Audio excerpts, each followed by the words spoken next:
Good evening, everybody. It's almost 11:30 here. You're listening to another live broadcast of the one and only greatest sports show on Spreaker, aka Real Still Sports, with your marvelous host, the great James Kushner. I hope everybody's had a great weekend. I hope everybody's enjoyed watching football, and I hope everybody's ready to not kill themselves because tomorrow's Monday morning.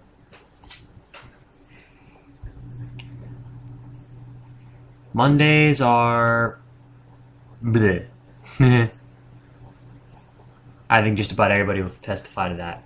I mean, I do have things on Mondays I look forward to. You know, seeing my girlfriend in the morning. That's always a lot of fun. Doing my radio show for my school, which is always a lot of fun. And getting a chance to see some of my friends who I haven't seen on the weekend. That's a lot of fun too. But anyways, I'm here right now to talk football.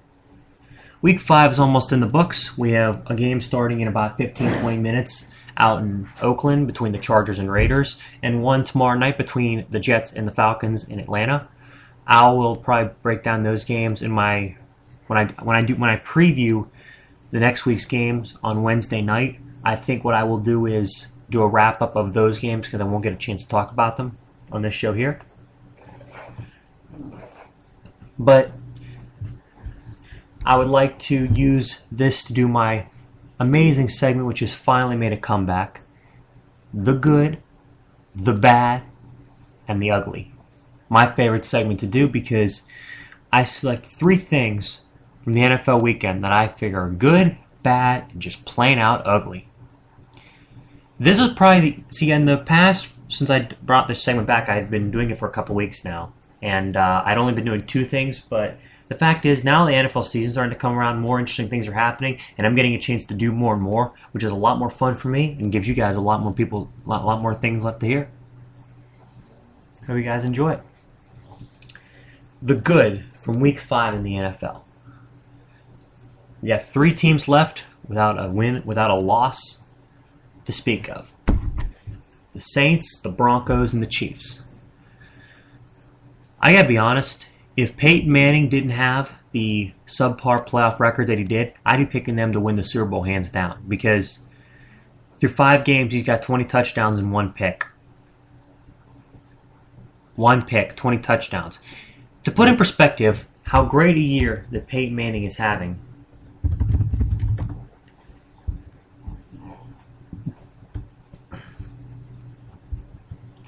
here's the best way that I can put it.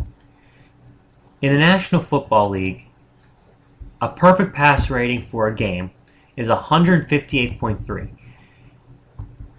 To get that, you have to average a hell of a lot of yards per attempt, have an incredible completion percentage, no picks, and a lot of touchdowns. That's how you get a perfect pass rating. Peyton Manning's rating for this season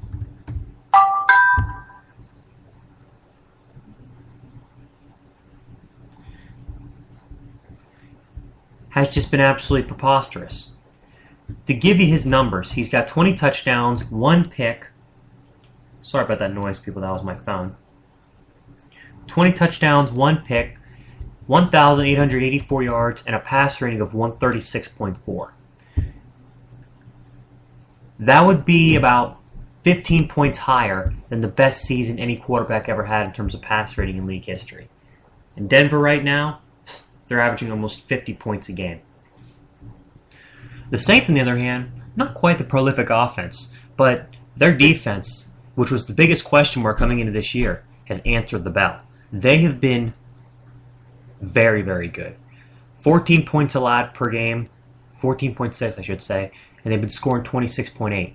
This is the New Orleans Saints team I think of when I think of a Sean Payton Saints team, because last season, Breeze was struggling, the offensive line was struggling, the defense was really struggling, and they wound up 7-9 and missing the playoffs. This year, 5-0 to start the season, they'd have to go 2-9 the rest of the way to match that total. That ain't going to happen. Hell, they might even go 9-2 the rest of the way. They're playing that damn good. I mean, you look at just the way that this offense has been playing, and you look at the fact that even in the past, running the football against the Saints has been a potential weakness. The fact is, their defense is playing so much better since Rob Ryan took over as defensive coordinator. Other than a Peyton Manning, Aaron Rodgers, or Tom Brady team, potentially, and I'll get to Tom Brady's team later. I'm talking about a Brady team last year when he had Welker and Lloyd and all those targets. If I was a Saints defense, I wouldn't be afraid of anybody. That Kenny Vaccaro as a safety is proven to be a hell of a hitter. You know, if he and Roman Harper get to play in the same secondary, that's going to be vicious to go against.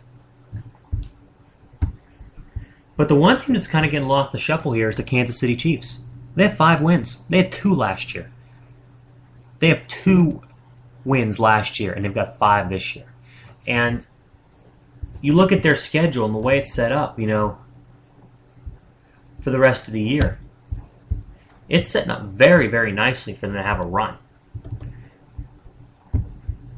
I mean, they just beat the Titans today, and the Titans are actually a pretty good team. If you look at their schedule the rest of the way, being 5-0, they play the Raiders, then they play the Texans, Browns, and then at Bills. And you got at Denver, home against San Diego and Denver, at Washington, Oakland, home against Indy, and then at San Diego.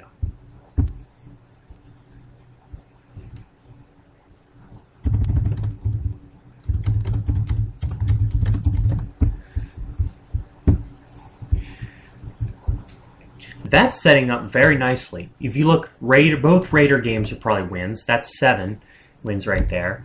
At Buffalo's a win. That's 8. At Washington and at San Diego, at Washington against the Chargers, that's 10 wins. Cleveland 11. That's a potentially 11-win team we have. We've been talking about the AFC East. Is Denver excluded? It's the weakest and worst division in the league. And, you know, there's probably 2 or 3 divisions I think you could put below it. They have just been remarkable teams this year. All 3, Kansas City, New Orleans, and Denver, just been remarkable how well they've been playing. And all of them doing it in a different way. The other good thing that I liked from this weekend, which was a very interesting game, was the Colts beating the Seahawks. Now, I picked Seattle to go in and win that game because I thought, you know, even without Michael Bennett and, you know, even with all the fanfare the Colts been getting lately and the fact that that crowd has been amazing for them ever since, you know, Pagano and the Luck era began, I thought that Seattle would get a win. Indy fought hard. I mean, they were down 12-0 after the first quarter, and they just came back and they outscored them 34-16 the rest of the game. Other than if Russell Wilson was not as mobile a quarterback, let's say he was as slow as a guy like Peyton Manning. Yes, we're all Peyton Manning's grace. He's slow as hell running the ball. Watch the 2010 highlight when he's playing the Raiders. That's how you need to know. But back to different story, different time. But back to the Colts Seahawks game. If Russell Wilson didn't have the ability to run and set up some easy, manageable field position, this game would have probably been over in the fourth quarter. Like Luck probably wouldn't have had a lead to come back. Because think about it. Just think about it for a second. Russell Wilson's legs saved him because he was completing less than half his passes. And Andrew Luck had a very good game too. 2 touchdowns. His 9th career fourth quarter comeback. That's the most by far of anybody in the NFL since 2012. And he's on pace for a career. If he plays 10 years, then he's going to have 45 career comebacks. That'll blow away anybody.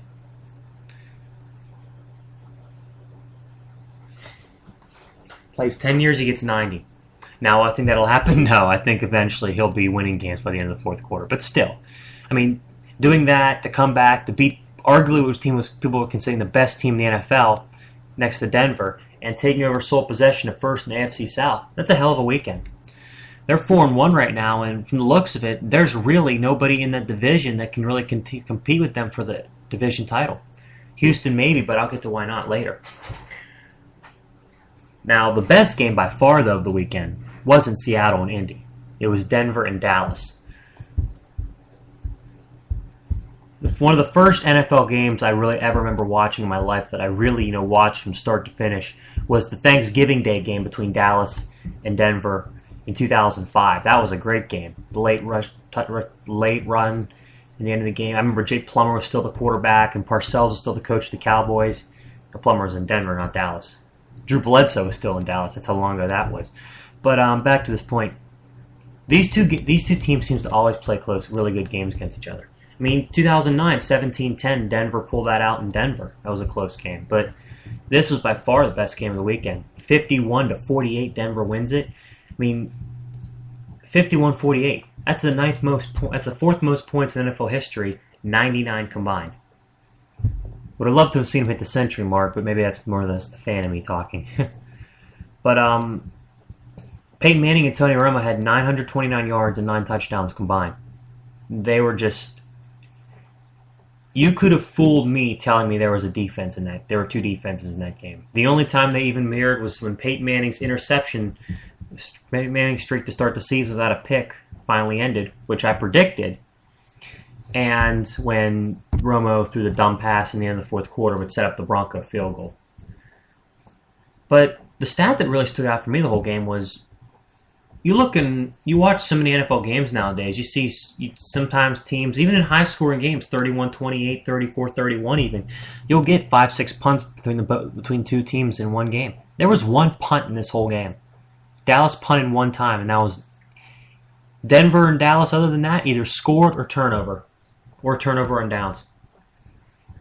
That's how close this game was. I mean, it was not close for a while. It was 35-20 at one point, but Dallas, credit to them, made it a hell of a ball game. I mean, with the Giants reeling, the Eagles kind of with an identity crisis, and with Washington and RG3 not playing well, I think you really have to seriously look at Dallas as potentially winning the NFC East. Now, the bad to come out of week 5. I praised the Patriots last week when they beat the Falcons for pulling guys out of nowhere and making them NFL stars. And I think I'm going to detract that statement to a degree this week or in this show or this segment, whatever the hell you want to call it. Because of the fact that they played so poorly today against the Bengals. Now, the Bengals are a good defense. I'll give them credit for that. Their defensive line is very good. Their linebacking core is very solid. And their secondary is very solid. But any Tom Brady team, I think, should be a lock to put up 20 points on somebody. But the fact is, Tom Brady was 18 of 38 for 197 yards and a pick. I mean, for the most of the game, the Patriots' offense looked like almost as bad as what Jacksonville's was this year. I mean, they're not winning the way they normally do, like scoring enough points and just getting enough stops in their defense to win games. They're having to win with their defense, and I think it's really starting to expose them. Yeah, they started off this season unbeaten through 4 games, but when they get up against good teams like Cincinnati and Denver, who they play later this year, and even, lesser teams like Indianapolis that they have to play them, they're not going to be able to pull off the same stuff. Even Baltimore or Cincy, like they showed, but, might have to play Cincy in the playoff game. Let's put it this way. If the Pats have to rely on defense to win, even with Brady, then they're in deep trouble. If you just look at the vast nature of what happened to the Patriots this offseason, their weapons were completely purged. Aaron Hernandez had to go be a dumbass, and now he's going to be on trial for murder. Rob Gronkowski's been hurt.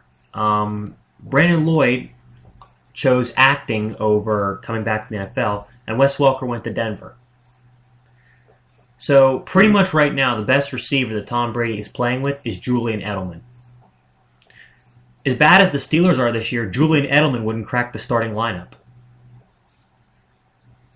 You got to give credit to Belichick for how much work he's put in to be able to get his teams to win when they have not had the most talented rosters.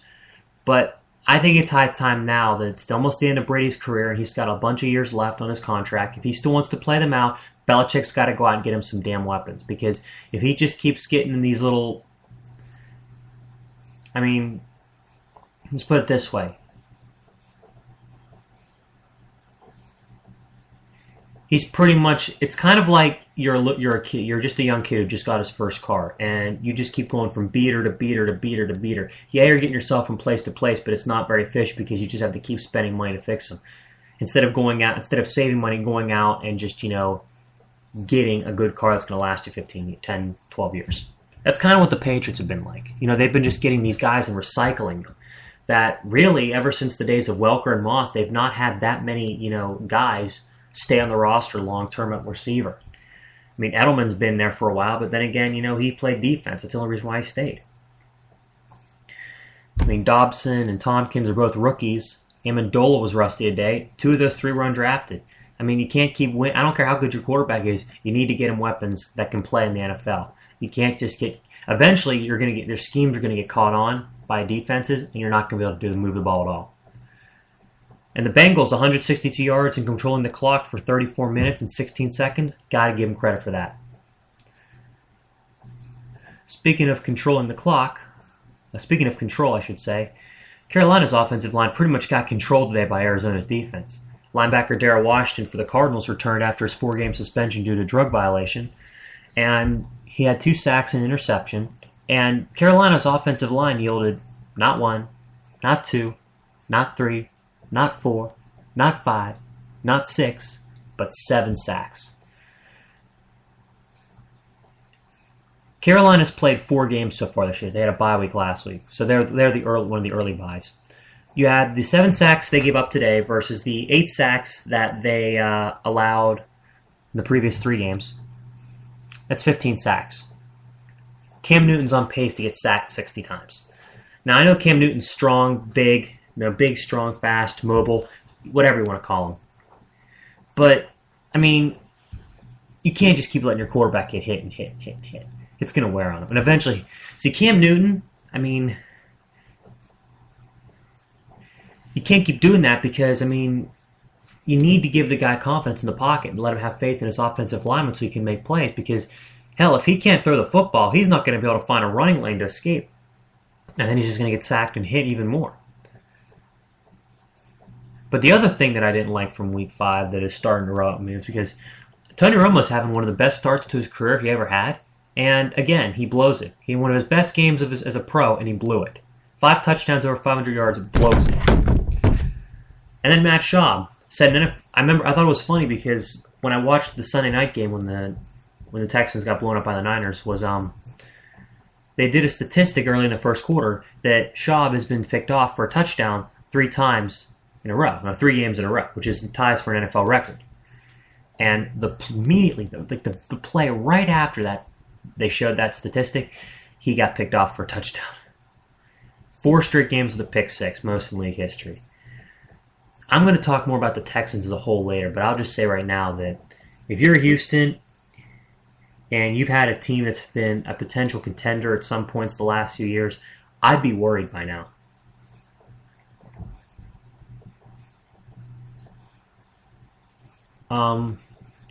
Now for the vile part of my show, the ugly. The Giants and Jaguars continue to be winless. They are both 0-5. And they've done it in a couple of different ways. The Jaguars have been just shooting and missing. The Giants have been shooting and having the bullets hit them, so to speak. Because through 5 games, the Giants have 17 turnovers. You play 16 games in an NFL season. Multiply 17 by 3, that's 51 turnovers. So not even counting the last game, the Giants are on pace for over 50 turnovers. The only teams that can actually win committing turnovers like that were the 70 Steelers, because I think they committed like 52 in 1979 and won a Super Bowl. What does that tell you? And the Jaguars, can somebody tell me how many points Denver scored today? 51? Yeah, 51. I think that's how many Jacksonville scored all season. As a matter of fact, that is how many Jacksonville scored all season. Hell, if they continue this pace up, I mean, statistically they won't do it, but common logic says there's a good chance they could set the NFL record for the fewest points by a team in a 16-game season. And the 92 Seahawks record of 140 is what they're trying to accomplish. But you look at accomplishing, and you could say that Jacksonville and New York aren't accomplishing much. Detroit without Calvin Johnson, a.k.a. Megatron at wide receiver, they didn't accomplish anything versus Green Bay. I mean, Green Bay's defense is 5th last in points allowed and 4th last in yards allowed. And Detroit mustered 9 points and 286 total yards, well below their season totals and well below what Green Bay's given up a game. I know Nate Burleson being out hurt too, but let's put it this way. When one of your receivers goes down, you need to have a backup plan. You need to have a guy that can step in and play well. And that, in my opinion, has been one of the key strengths of the teams that have been playing so well this year. The Saints, the Broncos, even the Colts. And honestly, the one team that has been playing well, the Steelers, is that, you can say what you want about the Steelers being 0-4. They got depth at receiver. And you look at the other teams. Manning's got Decker, Welker, Thomas. Uh, who else do they have? They got a bunch of other weapons, too. Look at New Orleans. I can't name half the receivers in their roster because they got so damn many. Marcus Colston, Devery Henderson. They got so many. It's absurd. And the Colts have T.Y. Hilton, Reggie Wayne, Kobe Fleener. Jeez. So Detroit, if you're going to join the ranks of the NFL's elite, you got to get more weapons for Matt Stafford. A guy with his talent should not have to worry about it. In 2011, when Stafford threw for 41 touchdowns and over 5K yards, he had depth at receiver. Because, he had Titus Young, who was a loudmouth asshole who got cut eventually, but at least he had some guys there to play for him. I mean, it's just... That team will fall apart like they did last year. They started 4-4, and they finished 4-12. They will do that again if Calvin Johnson misses more time, Nate Burleson doesn't come back, or that receiving core just continues to be bad as shit. And speaking of falling apart, the team that actually has disappointed me the most this season, it's not San Francisco just barely being 3-2. It's not Washington falling apart after a division win last year. It's not the Steelers at 0-4, the Giants at 0-5. It's the Houston Texans, because there's two kinds of disappointing. It's one kind of disappointing where you like a team and you want to see them do well and they don't do shit like the Steelers, or another team that has a lot of talent, that has potential ability to be in and win a Super Bowl and doesn't even come close. Houston's 2-3 right now and they've lost their last 3. They blew the lead against Seattle. They got manhandled against the 49ers on Sunday night. They got manhandled in Baltimore too. 3 straight losses, and they've just been getting uglier and uglier. I mean, the Baltimore and San Francisco losses were one thing, but the 20-6 lead in the fourth quarter against Seattle at home with like less than half a quarter to go, and they still blew it. That's not a sign of a team that lacks talent. That's a sign of a team that has talent but is mentally weak. And when you're a team that's mentally weak in any sport, who's to blame? Head coach for not instilling that mentality and toughness. So I think that it's very much time, not so much exactly for Schaub's era to be over, but for Kubiak's era to be over. Because Kubiak's been the coach since 2006. So this is his 8th year as the head coach of the Houston Texans. And in that time, they have 2 playoff wins. Both over the Bengals. The Bengals, I should say. But the thing about it was, in those wins, the first game, Arian Foster, J.J. Watt took over, and Andy Dalton played terrible. But in the second game, a lot of their key contributors did not do much. Their offense did not do much. Their defense did not play well. And they won because Andy Dalton had another just